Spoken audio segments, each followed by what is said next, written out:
Kag sa numero 1 sa mga balita subong adlaw. Tanan nga mga trekkers nga mga foreigners nga na-missing sa Negros Oriental nagkalakit-ana. Dako anangin papel sang GPS amo kun nga na-locate ang apat ka mga foreigners nga ulihi nga nakitaan. Sabado sang aga sa na-rescue ang apat ka mga nagapabilin nga missing nga mga foreign trekkers sa sitio Hydro, Barangay Silab, Amlan, Negros Oriental.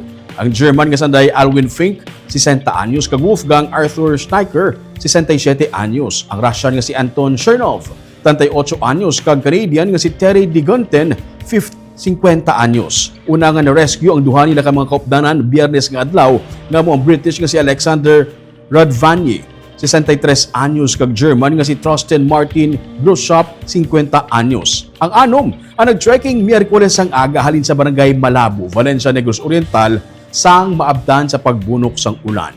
Ang mga nag-rescue ginatapuan sang Philippine Army, PNP, BFP kag mismo mga rescuers. Nagsipakanay ang grupo samtang nagapadulong sa Balinsa Sayaw Twin Lakes Natural Park.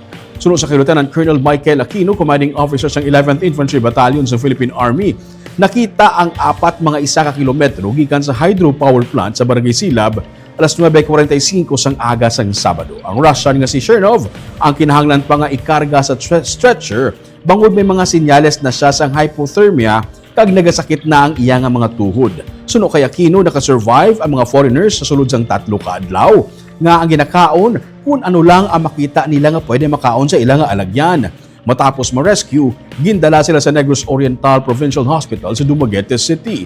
Sunod sa Army, may kabudlayan sa pagpangita sa apat bangod sang kalapad sa Mount Alinis Mountain Range nga nagasakop sa nagkalain-lain nga mga banwa. GPS o Global Positioning System ang gingamit para malocate sila kag base man sa mga litrato sang una nga mga na-rescue nga duha nila ka mga kaupdanan. Wala sang signal sa area gani ang handheld radio ang ila pamaagi para makakontakanay.